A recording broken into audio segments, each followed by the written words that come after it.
Renungan Pagi, Agama yang Bersinar oleh Ellen G. White, 14 Agustus 2023. Mari kita berdoa. Bapa kami yang di sorga, Allah pencipta langit dan bumi, laut dan segala isinya, Allah yang maha besar, maha kuasa, sumber segalanya, yang kami sembah selalu melalui anak-Mu yang tunggal, Yesus Kristus.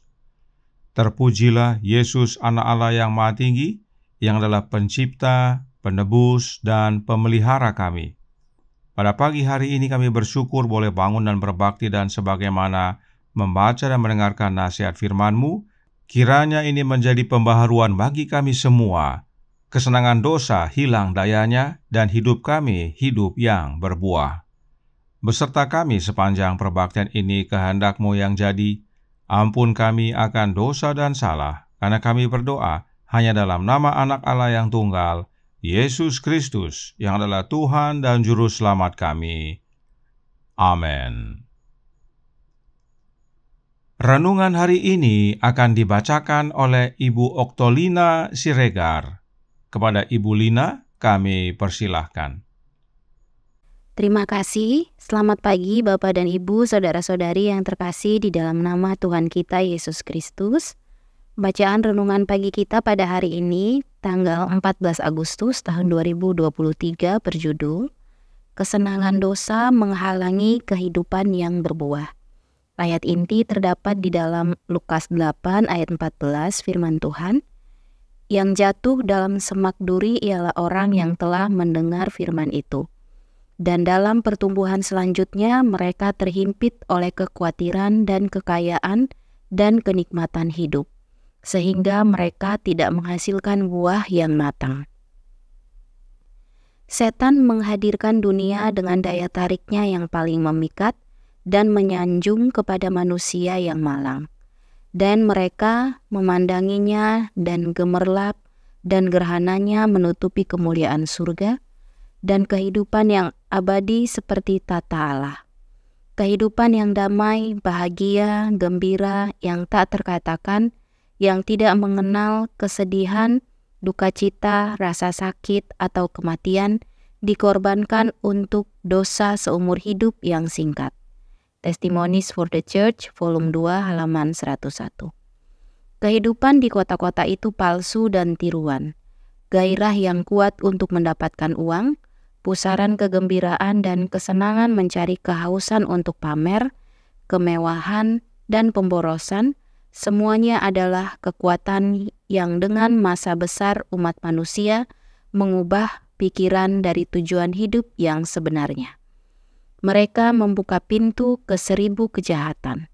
Kepada orang-orang muda, perkara-perkara ini memiliki kuasa yang hampir tak tertahankan.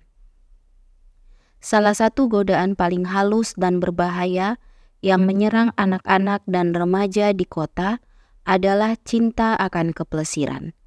Banyak hari-hari libur, permainan dan pacuan kuda menarik ribuan orang dan pusaran kegembiraan serta kesenangan menarik mereka menjauh dari kewajiban hidup yang tenang. Uang yang seharusnya ditabung untuk penggunaan yang lebih baik dihamburkan untuk hiburan. The Ministry of Healing, halaman 364. Demikianlah baca renungan pagi kita pada hari ini. Terima kasih, Tuhan Yesus memberkati. Terima kasih atas penata layanan Ibu Lina. Tuhan Yesus memberkati. Selamat pagi saudaraku dalam Tuhan. Suatu kali Nyonya White mendapat penglihatan. Berikut ceritanya yang terdapat dalam Testimonies for the Church, volume 2, halaman 100, paragraf 1. Kepada saya diperlihatkan seorang gadis muda dari tempat yang sama yang telah meninggalkan Allah dan diselimuti kegelapan. Kata malaikat itu, dia berlari dengan baik selama 1 musim. Apa yang menghalangi dia? Saya diarahkan ke belakang dan melihat bahwa itu karena perubahan lingkungan. Dia bergaul dengan orang-orang muda seperti dirinya yang dipenuhi keramaian dan keriangan, kebanggaan dan cinta dunia. Seandainya dia memperhatikan perkataan Kristus, dia tidak perlu menyerah kepada musuh. Berjaga-jagalah dan berdoalah supaya kamu jangan jatuh ke dalam pencobaan. Pencobaan mungkin ada di sekitar kita, tetapi itu tidak berarti bahwa kita harus masuk ke dalam pencobaan. Kebenaran adalah segalanya. Pengaruhnya cenderung tidak merendahkan, tetapi mengangkat, menghaluskan, memurnikan, dan memuliakan kepada keabadian dan tahta Allah. Gadis muda tersebut lebih memilih teman-teman duniawinya yang menuntun kepada kebinasaan. Gadis muda itu tidak mau untuk menuruti perkataan Yesus. Dan ini semua karena setan. Renungan hari ini berkata dalam Radiant Religion halaman 228 paragraf 2 yang berbunyi, setan menghadirkan dunia dengan daya tariknya yang paling memikat dan menyanjung kepada manusia yang malang, dan mereka memandanginya, dan gemerlap dan gerhananya menutupi kemuliaan sorga dan kehidupan yang abadi seperti tahta Allah. Kehidupan yang damai, bahagia, gembira yang tak terkatakan, yang tidak mengenal kesedihan, duka cita, rasa sakit, atau kematian, dikorbankan untuk dosa seumur hidup yang singkat. Setan mempengaruhi kehidupan kita melalui lingkungan di sekitar kita, teman-teman kita, bahkan dari sesama anggota agar kita binasa. Dan daya tarik setan sangat memikat, sehingga banyak orang tidak bisa berbuah dan akhirnya binasa. Dan salah satu tempat setan untuk menjerat manusia adalah kota-kota. Roh Nubuat menjelaskan dalam The Ministry of Healing halaman 363 paragraf 2 berbunyi, di seluruh dunia, kota menjadi sarang kejahatan. Di setiap sisi ada pemandangan dan suara kejahatan. Di mana-mana ada bujukan untuk sensualitas dan pemborosan. Gelombang korupsi dan kejahatan terus membengkak. Setiap hari ada catatan kekerasan, perampokan, pembunuhan, bunuh diri, dan kejahatan yang tidak bisa disebutkan namanya. Dan salah satu godaan paling halus di kota adalah cinta kepelesiran. Manusia sibuk membanjiri kota untuk menikmati permainan, hiburan, dan kesenangan yang kota dapat berikan. Banyak uang dihamburkan untuk hiburan di kota. Lalu, apa solusi untuk dosa-dosa ini? Apa yang kita perlukan agar dapat berubah dan menang? The Review and Herald tanggal 10 Februari tahun 1891 paragraf 5 menyatakan, Yesus sendiri yang punya kuasa untuk selamatkan dari dosa, untuk bebaskan dari kuasa kejahatan, dan untuk meragukan Dia yang telah menyerahkan nyawanya bagi kita adalah mendukakan dan menghina Bapa. Kita perlu Yesus untuk dapat menang atas dosa. Lalu, bagaimana supaya kita berbuah?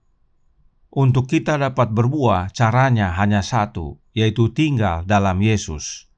Bible Echo tanggal 15 Januari tahun 1892 paragraf 7 berkata, kita harus memiliki Kristus tinggal di dalam hati kita oleh iman, dan kemudian kita akan memanifestasikan buah-buah roh yang firman Allah nyatakan sebagai kasih, sukacita, damai sejahtera, kesabaran, kemurahan, kebaikan, kesetiaan, kelemah lembutan, penguasaan diri. Perhatikan saudaraku dalam Tuhan, Roh Nubuat berkata kita harus memiliki Kristus tinggal dalam hati kita oleh iman.